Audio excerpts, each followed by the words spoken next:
Que le Seigneur soit béni ce matin. Alléluia. Quelle joie de vous retrouver en cet été qui n'est pas encore fini. Vous n'avez pas trop souffert de la chaleur, j'espère. Et moi aussi, j'ai eu chaud quand j'étais en Égypte et dans d'autres endroits. Mais ce matin, nous sommes là pour recevoir la précieuse présence du Seigneur et la précieuse parole de Dieu.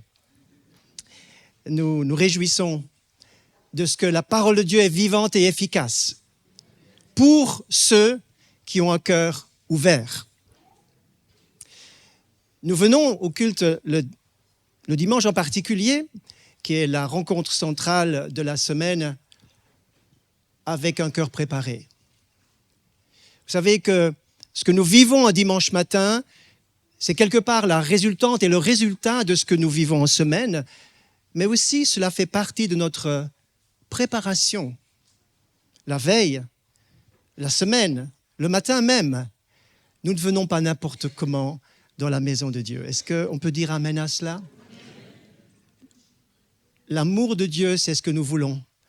La crainte de Dieu est aussi importante afin qu'il puisse nous ramener toujours dans le centre et dans la cible de sa volonté et de sa parole.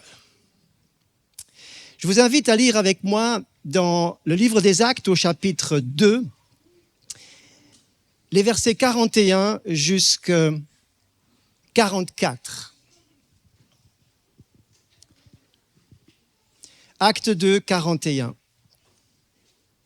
Ceux qui acceptèrent la parole furent baptisés. Et en ce jour-là furent ajoutés environ 3000 âmes. Ils persévéraient dans l'enseignement des apôtres, dans la communion fraternelle, dans la fraction du pain et dans les prières. La crainte s'emparait de chacun et il se faisait beaucoup de prodiges et de signes par les apôtres. Tous ceux qui avaient cru étaient ensemble et avaient tout en commun. Amen. Il y a un mot qui apparaît à 2 reprises dans ces quelques versets que nous venons de lire et qui va être le mot qui va s'afficher maintenant, sur lequel nous allons parler. C'est le mot koinonia. Ce mot n'est pas indiqué dans nos versions françaises, mais il est inscrit il figure dans le texte original en grec. Et nous allons parler ce matin du don et de la puissance de la communion fraternelle. La koinonia, basée sur l'enseignement des apôtres, l'enseignement qui est donné mais qui est aussi appliqué, mis en pratique.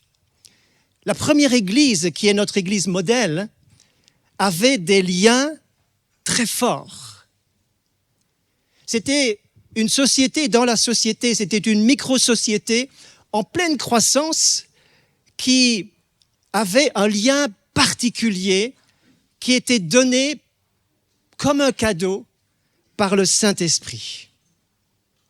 Frères et sœurs, ce qui nous unit, parce que nous allons voir les différents axes de ce mot de la koinonia, de cette communion, ce qui nous unit est un cadeau qui nous est donné par le Saint-Esprit. Le Saint-Esprit qui vit dans nos cœurs, qui vit dans le cœur de ceux qui sont non pas des membres d'Église, non pas ceux qui sont rajoutés à l'Église et qui sont là, peut-être par hasard ou par choix, mais le Saint-Esprit habite dans des cœurs qui sont nés de nouveau. La nouvelle naissance, et nous avons bien fait de nous approcher de la croix ce matin en ramenant cette croix au centre. Et nous prenons cette Sainte Seine, cette communion comme ce rappel, cette nécessité de venir devant la croix pour réaliser que nous avons besoin de mourir à notre ancienne vie pour naître de nouveau. Et cette nouvelle naissance nous donne ce privilège et ce don, ce cadeau extraordinaire que le Dieu de l'univers vient habiter dans nos cœurs. Nous devenons le temple du Saint-Esprit. Et lorsque le temple du Saint-Esprit figure dans chacune des vies, rassemblés ce matin dans l'église, alors il se passe un merveilleux cadeau qui est la koinonia, ce lien spirituel qui nous unit. Et lorsque ce lien spirituel nous unit, vous pouvez aller n'importe où, dans le monde entier.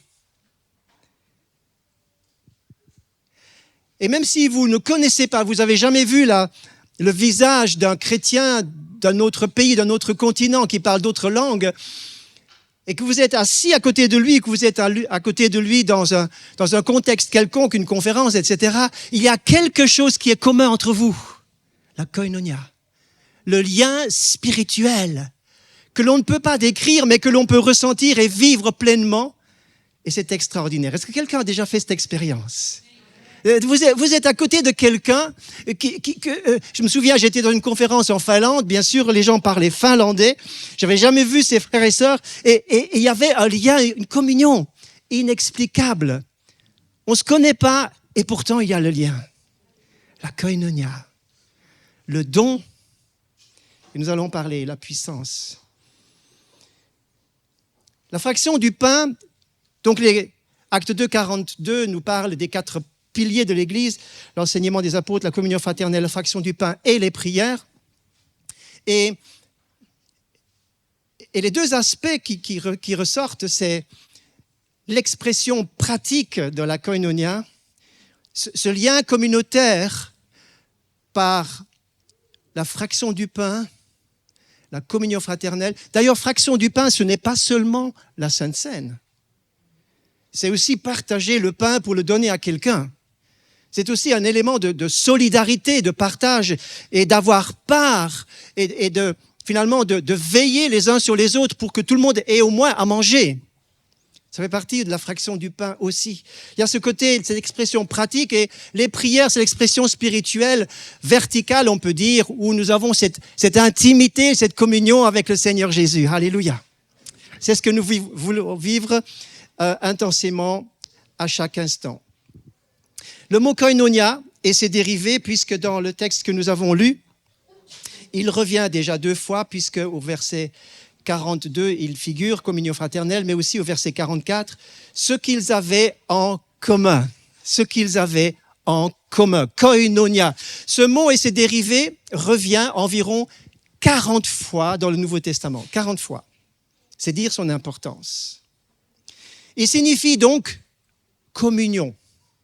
Communion fraternelle signifie ce que nous avons en commun, la contribution, ce que nous partageons, et même la libéralité. C'est donc l'Esprit de Dieu qui crée cette koinonia. Et chaque personne qui est connectée spirituellement, même si vous ne connaissez pas le visage ou la vie de vos frères et sœurs dans le détail, vous devez savoir que vous appartenez à quelque chose que je vais vraiment souligner 3 fois ce matin, c'est vous appartenez à une famille. La famille. La famille. Je ne sais pas si tous les chrétiens peuvent dire « l'Église, c'est ma famille ». Certains le disent avec plaisir « c'est ma famille ». Et je vois dans les groupes WhatsApp parfois « bonjour la famille, bonjour la famille ». Bonjour la famille. Mais selon ce que vous avez vécu dans vos familles, cela n'est pas évident de dire tout de suite « ah, l'Église, c'est ma famille ou ma nouvelle famille ». Cela dépend. Et cet esprit familial est souligné constamment dans le début du livre des Actes comme étant une réalité extraordinaire de la première Église. Mon frère, ma sœur, ton premier besoin, cela fait partie des premiers besoins de chacun, c'est que nous avons besoin d'une famille. Nous avons besoin le sentiment d'appartenance est essentiel. Est-ce que vous êtes d'accord avec cela? On a besoin de sentir qu'on appartient à quelque part.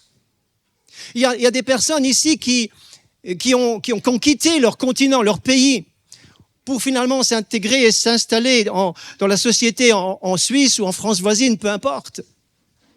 Et vous avez dû finalement finalement intégrer une famille nouvelle, un contexte nouveau. Et la grâce de Dieu, le don du Seigneur, par la koinonia, il vous permet par l'Église de vous sentir à la maison. Dieu veut te faire la grâce de te sentir à la maison. Quand tu es rentré ce matin, je ne sais pas si tu l'as ressenti, mais Dieu voudrait te dire « Bienvenue à la maison ». La famille, ce n'est pas quelque chose que toi tu choisis. Vous allez me dire, mais moi j'ai choisi de venir à l'église de Réveil à la rue du Jura aujourd'hui. Oui, tu as choisi, mais au-dessus de ton choix, il y a un autre choix. Il y a une direction de Dieu qui se fait avec le temps et qui se confirme avec le temps pour que la maison de Dieu, le peuple de Dieu devienne la famille de Dieu. Le besoin de base, c'est le besoin d'appartenance. Encore plus aujourd'hui, où notre monde s'en va dans une direction que la Bible dit que dans les derniers temps, l'amour du plus grand nombre se refroidira. Et que nous sommes dans un monde, comme dira Paul à Timothée, en Timothée 3, un monde qui est rempli d'individualisme, d'égoïsme de toutes sortes. L'amour du plus grand nombre se refroidit. Mais dans l'Église, dans la koinonia, l'amour est une réalité. Je vais vous en parler ce matin. Et je voudrais que vous preniez à cœur ce qui vous concerne ce matin. Ce qui nous concerne doit être pris à cœur. Dieu a prévu une famille pour toi. Dieu a prévu une famille pour que tu l'adoptes, pour que tu l'acceptes, que tu la bénisses, que tu t'y impliques, que tu l'apprécies. Car dans cette famille, tu vas grandir. Par cette famille, tu vas apprendre des choses. Car nous sommes dans un processus d'éducation et de croissance parce que dans la famille, c'est comme ça que ça se passe. Mes amis, si vous vous retirez de la famille et que vous êtes simplement quelque part un électron libre et que vous êtes en dehors de tout et que vous allez picorer ce qui vous semble bien et qui vous plaît, vous n'allez jamais rentrer dans le processus que Dieu a prévu pour vous. Un processus de croissance, un processus de service, un processus de développement vers la maturité qui ne se fait que dans le contexte du Nouveau Testament, de la première Église, et c'est notre contexte aujourd'hui, la famille.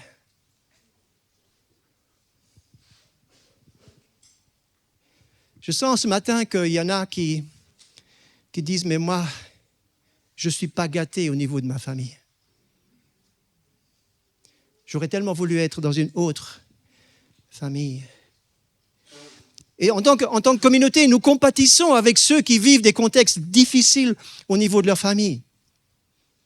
Et parfois, nous qui avons eu tellement suivi des enfants et dans les camps, etc., nous avons entendu tellement de témoignages où on a compatu avec des enfants et on se disait, mais ils méritent mieux que ça, les enfants.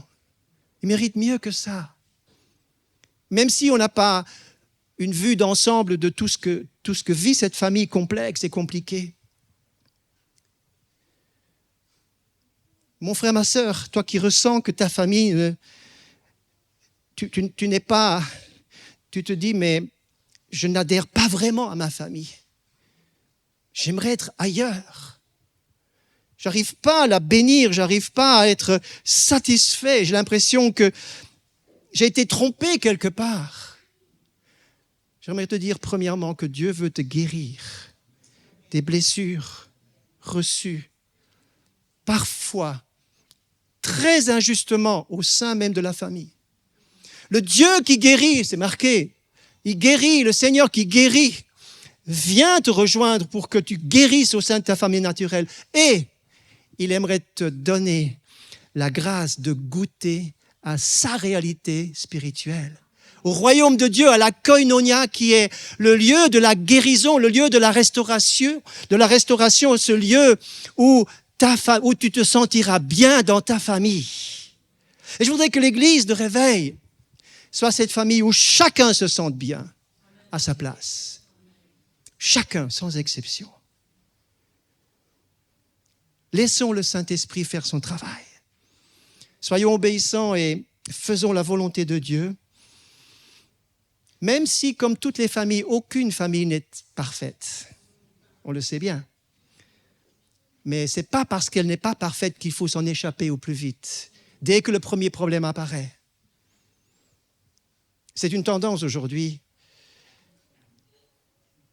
L'esprit de famille dans l'Église apparaît dans le chapitre 2 d'une manière flagrante. Nous avons lu le verset 42, le verset 44, je lis encore le verset 46. Ils étaient chaque jour tous ensemble, assidus au temple, ils rompaient le pain dans les maisons et prenaient la nourriture avec joie et simplicité de cœur. C'est encore une fois l'expression de cette koinonia dans toute son étendue et toute sa richesse.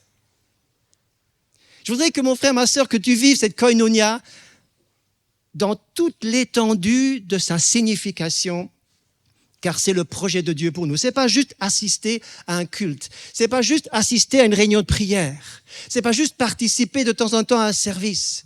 La koinonia, c'est partager tout ce que nous avons en commun. Ça va plus loin que ça. Ce lien communautaire est écrit, c'est un besoin. Et quand je lis quelques textes, non, tu peux juste revenir en arrière. Ce lien communautaire est un besoin. Je vous cite juste quelques versets qui sont inscrits, mais l'apôtre Paul va dire à cette église de Rome qu'il n'a jamais vue d'ailleurs, mais avec laquelle il avait un lien spirituel. Il disait, regardez, je désire vous voir, verset 11. Chapitre 15, verset 24, j'espère vous voir en passant. Et puis si nous basculons dans la première lettre aux Thessaloniciens, qui est une lettre à une église qui marchait très bien, il va dire, pour vous frères, après avoir été quelque temps séparés de vous, de corps mais pas de cœur, nous avons eu d'autant plus le vif désir de vous voir. 1 Thessaloniciens 2, 17. Le vif désir de vous voir. Est-ce que vous avez eu ce matin le vif désir de rencontrer Dieu? Alors tout le monde lève la main. Et le vif désir de voir les frères. Le vif désir. Et continue, regardez, 1 Thessaloniciens 3, 6, il est dit, vous avez toujours de nous ce bon souvenir, désirant nous voir comme nous désirons aussi vous voir. Et au chapitre 3, toujours au verset 10, le dernier verset, nuit et jour, regardez bien, nuit et jour, nous le prions, avec une extrême ardeur de nous permettre de vous voir. C'est facile pour nous de nous voir, de nous rencontrer. On peut téléphoner, on peut faire des petites vidéos, etc. C'est tellement facile. Mais vous savez, je ne peux jamais passer outre les 380 millions de chrétiens qui n'ont pas ce privilège ou qui ont beaucoup moins de privilèges que nous, qui ne se vivent pas en cachette. Ou alors, lorsqu'ils se vivent en communauté, même autorisés, ils ne sont jamais, comme Emmanuel l'a précisé ce matin, ils ne sont jamais en sécurité, car tout peut arriver. Je suis en contact avec des chrétiens au Pakistan depuis plus d'1 an et demi. Et ces chrétiens avec qui j'étais hier en vidéo se retrouvent sur le toit d'une maison. Sur le toit d'une maison. Il y a des millions et des dizaines de millions de chrétiens, je dirais même des centaines de millions de chrétiens, si on pense à la Chine, entre autres, qui est la population la plus importante au niveau d'un pays, au niveau du nombre de chrétiens, qui dépasse largement les 100 millions, eh bien, la connexion ne se fait pas dans les locaux, dans les grandes églises, dans les méga-churches, mais dans les petits groupes. Mais la connexion est vivante. Frères et sœurs, est-ce que la connexion, hormis de ce bâtiment, est-ce que la connexion entre vous est vivante, forte, solide? Est-ce qu'elle est vraiment, est-ce que nous apprécions ce cadeau de la koinonia? C'est un cadeau du Saint-Esprit. Je voudrais que ce matin, le but de ce message, c'est nous donner cette soif et cette faim de mesurer le cadeau que Dieu nous donne au travers de la koinonia. Diapositive suivante nous montre que ce lien communautaire est source non pas seulement de joie, je désire vous voir, j'ai un vif désir de vous voir, mais c'est une source de force, car la première Église, regardez cela, qui avait cru n'était qu'un cœur et qu'une âme. Il y a plusieurs niveaux à la koinonia. Il y a ce que nous avons en commun. Nous avons plein de choses en commun. Mais ce n'est pas pour autant qu'on ait un cœur et une âme. Il faut encore grandir et vivre des choses à ce niveau-là pour être un cœur et une âme. Peut-être que dans votre famille, vous êtes un cœur et une âme. C'est magnifique. Ce témoignage vous fait rayonner. Mais une église qui arrive à cette mesure de la première église, de Actes, qui était un cœur et une âme, au point de dire, nul ne considérait que ses biens lui appartenaient en propre. Ils étaient un cœur et une âme. Dans notre vie d'église, au cours d'une vie, nous avons des saisons. Moi, je ne peux jamais oublier, c'est impossible d'oublier la première saison. Peut-être ça ressemble un petit peu à la lune de miel. Première saison dans mon église. C'était en 1977 quand j'ai rejoint le groupe de jeunes à Liège, en Belgique. Et ce vécu qui était relativement court, puisque je suis parti après, ça a duré peut-être 2 ans et demi, 3 ans. Mais cette première saison, cette première découverte, cette vie de découverte de la première église pour ma propre vie, était vraiment une saison particulièrement bénie, où nous étions, et je peux le dire, puisqu'aujourd'hui il y a encore des contacts depuis ce temps-là, nous étions un cœur et une âme. Peut-être que c'est difficile au sein d'une assemblée comme celle que nous sommes aujourd'hui d'être un cœur et une âme avec tout le monde, mais c'est pour cela les petits groupes sont nécessaires. Et moi j'ai des souvenirs de groupes de maison dans toutes les années où nous avons servi, où ces groupes de maison nous ont fondus dans un cœur et une âme. Et si tu n'as jamais fait cette expérience, mon frère, ma sœur, le Seigneur voudrait te donner de cette expérience. Non seulement pour que ce soit un bon souvenir, mais c'est une source de force incroyable.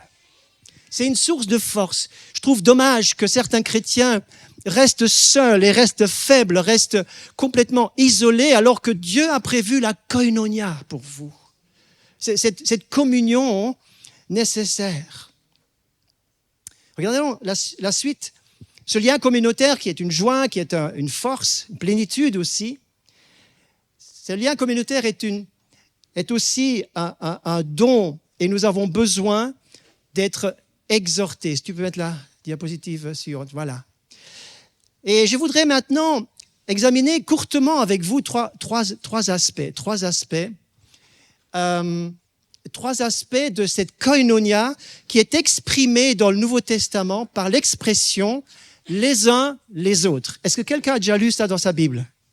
Les uns les autres. Parce que si vous ne l'avez jamais remarqué, c'est qu'il faudrait relire le Nouveau Testament un peu plus. Parce que les uns les autres revient 40 fois dans le Nouveau Testament. 40 fois, les uns les autres, qui abordent des aspects pratiques de la koinonia. Les aspects pratiques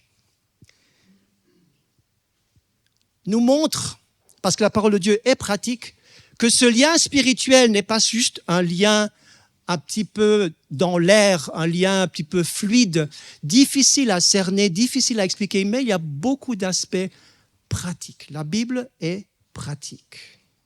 Je lis, il y a des versets clés.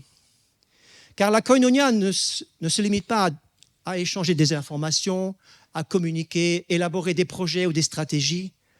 La koinonia, c'est être un cœur ensemble pour avancer dans la même direction. Chacun est rejoint par l'amour et l'esprit de famille. Quelques verbes clés. S'intéresser, écouter, rejoindre. Faire le 2e mille avec quelqu'un, supporter, soutenir, patienter, prendre des nouvelles sans envahir les autres, exercer l'empathie ou la compassion, bénir. On pourrait ajouter tant de verbes, mais j'ai sorti dans ces « les uns les autres » qui revient 40 fois, 3 mots-clés qui regroupent un peu certains aspects pratiques de la koinonia. Vous allez les noter pour partir avec. La première, c'est avoir de l'attention les uns pour les autres.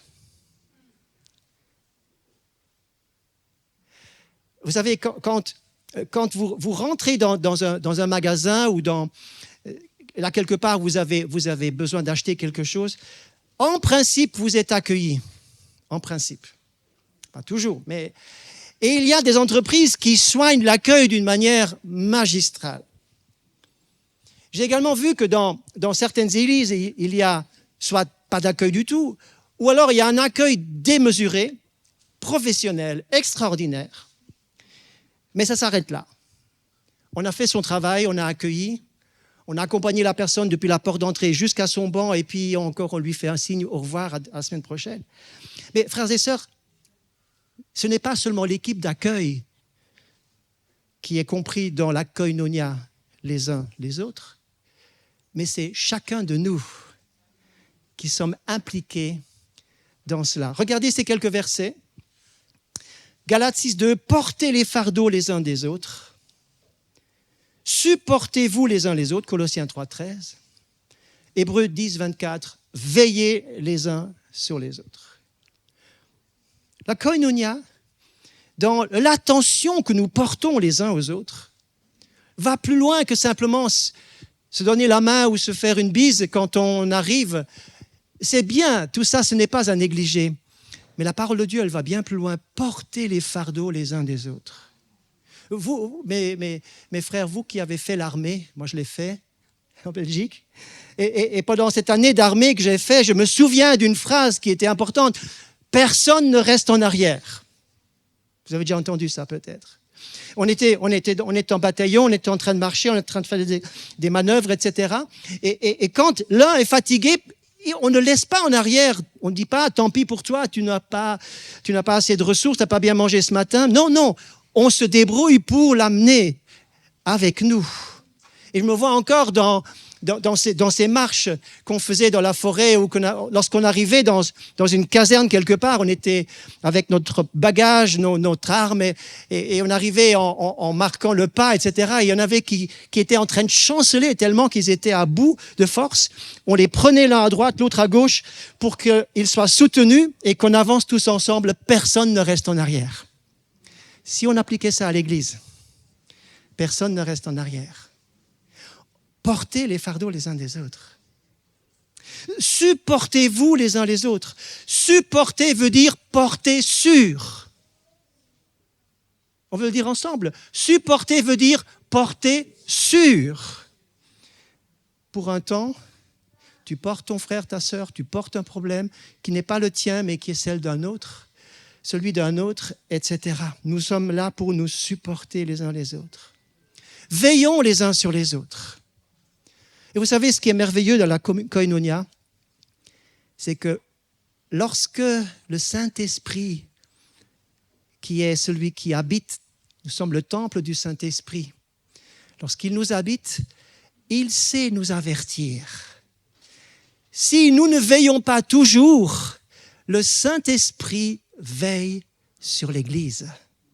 Il veille sur le corps de Christ. Il veille sur sa famille. Il veille. Je me souviens que, précisément, il y avait un jour où quelque chose m'est tombé dessus. J'étais vraiment dans un découragement profond et personne n'en savait rien.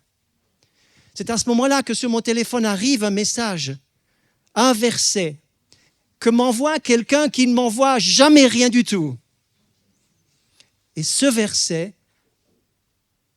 d'une manière divine et surnaturelle, a été tellement une consolation que le découragement s'est arrêté en fin de journée à cause de cela. Toi, tu ne veilles pas, mais le Saint-Esprit veille. Toi, tu ne sais pas quels sont les besoins, la nature des besoins des frères et sœurs. Le Saint-Esprit le sait. Je ne sais pas si quelqu'un a connu le pasteur Claude Stalin qui travaillait à Lyon à l'époque. Il racontait que dans les annonces de son église, le dimanche, il dit, écoutez, merci de prier pour moi parce que cette semaine, je dois être opéré de l'oreille interne. Et il dit le jour, pour que l'église puisse prier ce jour, pour l'opération très délicate. Et voilà que il s'est trompé de jour. Ce n'était pas ce jour, mais c'était le jour d'avant. Le jour d'avant. Mais le Saint-Esprit veillait. Les gens étaient mal informés, mais le Saint-Esprit était bien informé. Et le Saint-Esprit a réveillé quelqu'un tôt le matin. L'opération devait commencer à la première heure, à 6 heures du matin. Le Saint-Esprit réveille quelqu'un tôt le matin. Prie pour ton pasteur. Cette personne se réveille et dit, qu'est-ce qui se passe? Prie pour lui. Et elle a prié pendant l'opération. Et le pasteur Claude Salin va raconter que le chirurgien qui devait rassembler les osselets tellement fins de l'oreille interne n'arrivait pas. Et soudainement, il ne sait pas comment, il ne s'explique pas, tout s'est mis en place. Quelqu'un a veillé, quelqu'un a prié. Alléluia. Une dernière histoire encore, c'est l'histoire d'un missionnaire que j'ai connu et qui était en Afrique et qui devait aller prêcher dans un endroit relativement lointain.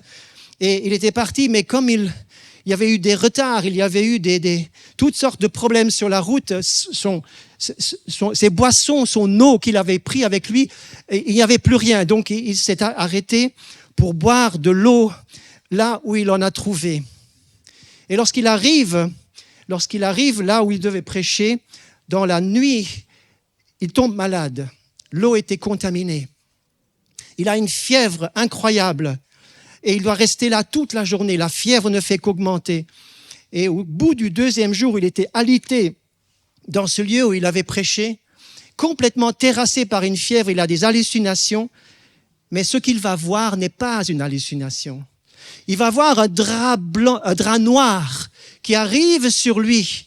Et il sent que c'est la mort qui vient. Et tout à coup, il y a un visage d'une femme qui apparaît. Et il entend la voix d'une femme qui prie pour lui et qui invoque le Seigneur pour que Dieu le sauve.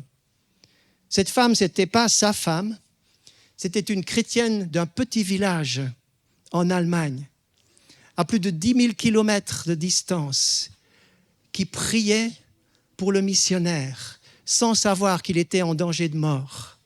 Et le Seigneur a sauvé cet homme par l'intercession. Tu ne peux pas veiller sur tout et tout le monde, mais le Saint-Esprit veille. Alléluia. Le Saint-Esprit veille. Frères et sœurs, c'est ça une église. C'est une famille où on veille les uns sur les autres dans la mesure du possible, mais aussi on est inspiré du Saint-Esprit. Lorsqu'il y a un nom qui apparaît dans ta tête, tu pries, puis il y a un nom, c'est qu'il faut prier pour cette personne. Peut-être prendre des nouvelles. N'attendez pas une révélation, mais si un nom vient, simplement envoyer un message. Frères et sœurs, je vous le dis de tout cœur. Je voyage d'église en église. Il y a trop de solitude dans les églises. Il y a trop de solitude, dans nos villes en particulier. Et nous pouvons remédier parce que nous sommes une famille. Deuxième mot, premier mot, attention. L'attention que nous portons les uns aux autres. Deuxième mot, affection. Quelques versets, Romains 15, 7. Accueillez-vous les uns les autres. Romains 12, 10, par amour fraternel, soyez pleins d'affection les uns pour les autres. 1 Corinthiens, chapitre 12, verset 25, qu'il n'y ait pas de division dans le corps, mais que les membres aient également soin les uns des autres. Cette affection fait partie de l'esprit de famille, n'est-ce pas? C'est évident. Pas besoin d'être un grand théologien pour comprendre cela. L'affection est simple, spontanée, naturelle. Quand l'Esprit de Dieu, l'Esprit d'amour est en vous, vous pouvez aimer n'importe qui. N'importe qui. Parce que c'est l'amour de Dieu, l'amour surnaturel que vous avez accueilli qui vous permet d'accueillir l'autre. Accueillez-vous les uns les autres. C'est le pasteur Jean-Claude Chablot qui était intercesseur fédéral qui disait « C'est facile d'accueillir ». Il dit, vous appliquez la règle des 3 S. Saluer, souriez, servez. Sourire, tout le monde peut faire. Saluer, tout le monde peut faire. Vous ajoutez servir. Tu as besoin de quelque chose, je peux te servir quelque chose. Frères et sœurs, c'est comme ça, l'affection que nous portons les uns pour les autres. C'est simple. Pas besoin d'inviter quelqu'un dans un restaurant renommé pour avoir un contact, forcément. Vous pouvez toujours le faire, faites-le. Soyez pleins d'affection les uns pour les autres. Quelqu'un me disait, mais personne ne vient vers moi. Pourquoi personne ne vient vers moi? Écoutez mes frères, la communion, koinonia, la communication, qui veut dire aussi koinonia, elle est toujours réciproque. Vous dites, oui, mais on n'a pas fait ça. Oui, mais est-ce que toi, tu as fait un pas? Oui, mais on a dit ça et ça et ça, mais est-ce que toi, tu as demandé? C'est toujours réciproque. Nous avons des attentes énormes envers les autres. Les autres ont aussi des attentes envers vous. Si personne ne t'accueille, va accueillir quelqu'un. Personne ne t'invite, invite quelqu'un. Personne ne veut aller marcher avec toi, marche avec quelqu'un. Propose tes services. Ayez de l'affection les uns pour les autres, c'est simple. Ayez les uns pour les autres les mêmes sentiments. Que les membres aient soin les uns des autres. Encore une fois, vous êtes dans une église où c'est magnifique d'avoir des départements en relation d'aide, des pasteurs, plusieurs pasteurs, tout ça, c'est exceptionnel. Ça n'existe de loin pas partout. Mais ce n'est pas marqué uniquement pour les pasteurs ou ceux qui sont qualifiés dans la relation d'aide. Ayez les uns les autres. Vous faites partie des uns. Non? Alors vous faites partie des autres. Vous faites partie des autres. Non, vous faites partie des... Vous êtes dans l'église, c'est le corps de Christ. Tout le monde est impliqué. Tout le monde. Oui, mais je ne suis pas qualifié. Fais un pas. L'église, c'est ton école. Ton école primaire, c'est ton cycle d'orientation, c'est ton collège, c'est ton université. Tu grandis au travers des uns et des autres. Troisième mot, d'amour fraternel. Après avoir parlé de l'attention que nous portons les uns pour les autres, l'affection, l'amour fraternel, quelques versets. Romains 13, 8, ne devez rien à personne si ce n'est de vous aimer les uns les autres. 1 Thessaloniciens 4, pour ce qui est de l'amour fraternel, vous n'avez même pas besoin qu'on vous en parle, tellement que c'était une réalité dans cette église. 1 Pierre 1, 22, aimez-vous ardemment de tout votre cœur. Voyez ce crescendo, il n'y a pas de limite dans la dimension de la koinonia et de l'amour fraternel. 1 Pierre 4, 8 encore, qui est encore la même chose. Ayez les uns pour les autres une ardente charité. Je terminerai tout à l'heure ce message par la prière.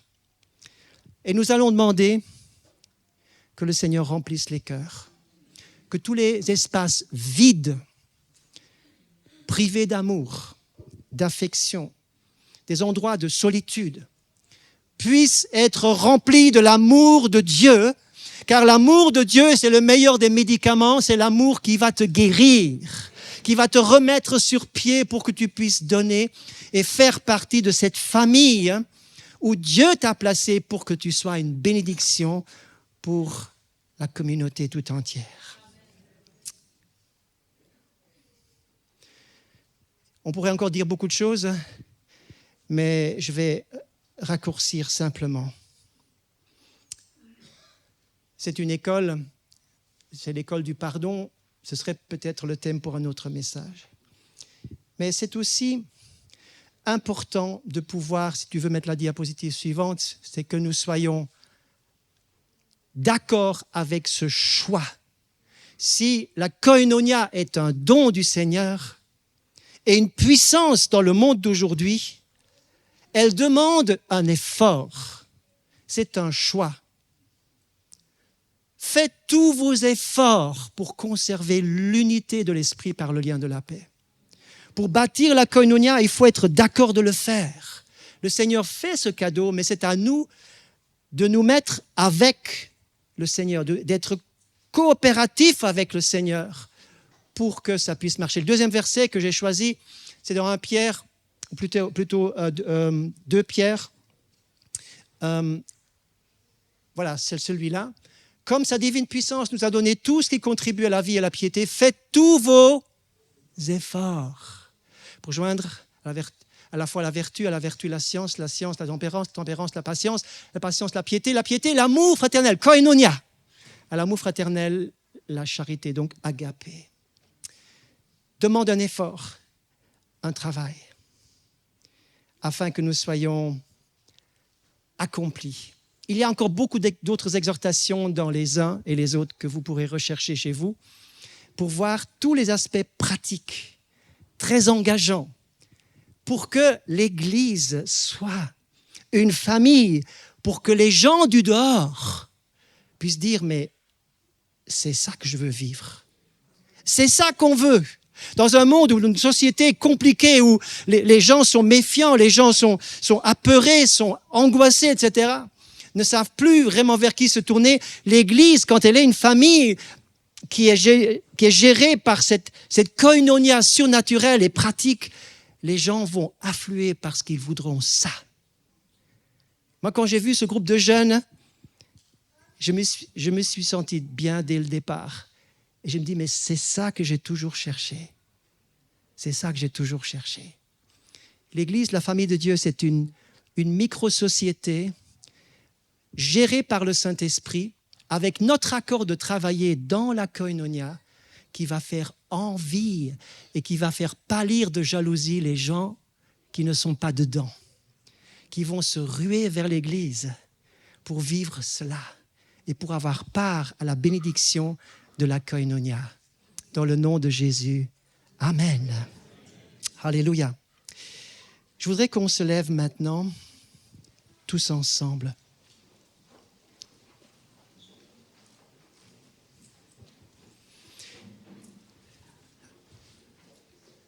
Je voudrais qu'on prie. Nous sommes une belle communauté ce matin. Vous êtes la famille de Dieu, dont je fais partie. Pas parce que nous sommes dans une dénomination, mais nous sommes dans la famille et le peuple du Seigneur. C'est son choix. Et ce matin, nous voulons reconfirmer ce choix en dire, Seigneur, je suis d'accord de participer à la koinonia. Je suis d'accord et je te dis merci pour cette réalité de la communion fraternelle. Commencez à prier. Seigneur, on te dit merci pour la réalité spirituelle de la koinonia. Seigneur, de cette communion fraternelle, de ces gens qui partageaient, qui avaient tout en commun, qui étaient constamment les uns à côté des autres. Ils avaient ce désir de se voir. Nous sommes venus ce matin, c'est vrai, pour rencontrer Dieu, mais nous sommes aussi venus ce matin pour nous rencontrer. Ça fait partie du projet de Dieu, de la famille de Dieu, de la koinonia. Je te remercie, Seigneur, pour ton peuple qui, peut-être même les uns et les autres, peut-être un peu frileux, disent, mais j'ai peur d'être déçu, j'ai peur d'être blessé. Seigneur, tu donnes courage et confiance. Ah, Seigneur, à cette famille, certes imparfaite, mais si belle à tes yeux, Seigneur. Une église qui se prépare pour être l'épouse de Christ.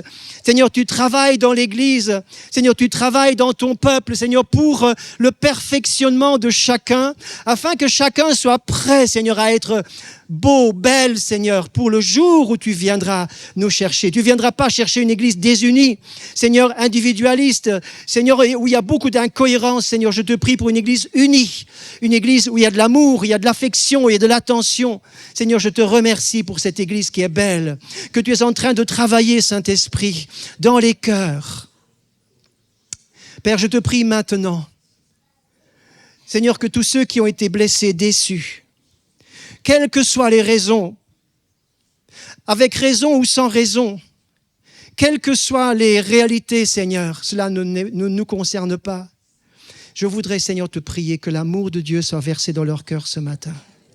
Je te prie, Seigneur, d'ouvrir ton ciel et que, Seigneur, tu fasses descendre des écluses des cieux une abondance d'amour du Père, d'amour de Dieu, d'amour de Jésus, versé dans nos cœurs par le Saint-Esprit qui guérit, qui soulage, qui réconforte, qui console. Merci Seigneur. Donne du courage à chacun de partager cet amour.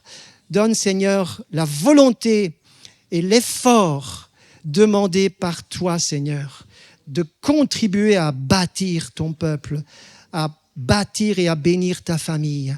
Dans le nom merveilleux de Jésus. Alléluia, Seigneur. Et si mon frère, ma sœur, tu as un besoin, quelque part, tu te dis, mais moi, j'ai l'impression que je suis vraiment quelque part apatride. Je n'appartiens à rien, à nulle part. Ce matin, le Seigneur te dit, tu appartiens quelque part. J'ai prévu un lieu pour toi. J'ai prévu un lieu de service. J'ai prévu un lieu de bénédiction. J'ai prévu un endroit où tu seras bien. Et si tu désires cela ce matin, tu peux lever ta main et dire, Seigneur, moi je viens ce matin. J'ai besoin d'être réconcilié avec peut-être des histoires qui m'ont fait mal. J'ai besoin de cette réconciliation. J'ai besoin de cette foi ce matin. Viens me secourir dans le nom puissant de Jésus. Merci Seigneur. Alléluia. Terminons ce moment avec, si vous êtes d'accord, prenez-vous par la main en signe de la koinonia. Prenez-vous juste par la main. Peu importe si vous ne connaissez pas votre voisin, mais ça veut dire aussi, je reconnais qu'il y a un lien chez mon frère et ma sœur qui est donné par le Saint-Esprit. Ce n'est pas mon choix, c'est le choix de Dieu. Et je reconnais ça et je bénis Dieu pour ça. Vous bénissez simplement tranquillement votre voisin de droite et de gauche et vous dites, Seigneur, merci pour l'Église. L'Église qui est une réalité. Ce n'est pas mon invention, c'est la tienne.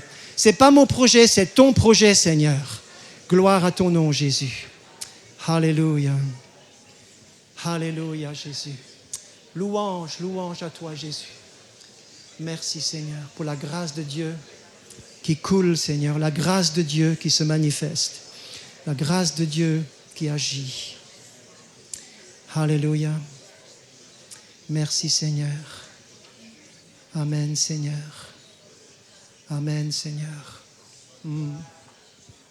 Amen, Seigneur. Oui. Je te prie que nos découvertes bibliques, Seigneur, du Nouveau Testament puissent, Seigneur, consolider ce message, que nous puissions noter tous les uns et les autres dont la Bible parle, il y en a beaucoup, pour nous donner, Seigneur, la force. Car dans les temps à venir, nous aurons besoin de force.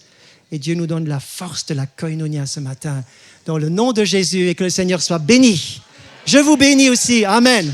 Amen. Amen.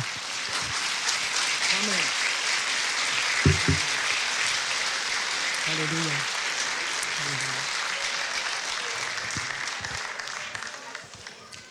Merci Walter pour ce beau message. Vous pouvez rester debout, on va terminer notre culte comme ça, mais j'aimerais vous inviter et vous exhorter à mettre en pratique. Vraiment, parce que c'est simple. Il ne faut pas se lever à 4 heures du matin pour prier, quoi que si, ça a été mentionné. Mais là, la communion, les relations, profitez. Il fait un peu plus frais à l'intérieur qu'à l'extérieur. Alors profitez de la communion. On ne fermera pas tout de suite les portes. Invitez-vous, rencontrez-vous. Et il y a des gens, il faut savoir qu'il y a des gens qui sont timides. Ils n'osent pas aller vers les autres. Ça existe, il y en a quelques-uns comme ça parmi nous. Alors, essayez peut-être pour ceux qui sont moins timides d'aller vers eux. Les gens un peu seuls ou autres. Voilà. Merci en tout cas à Walter, merci à chacun d'avoir été là. Merci au Seigneur, soyez bénis. Un bon dimanche à tous et à très bientôt.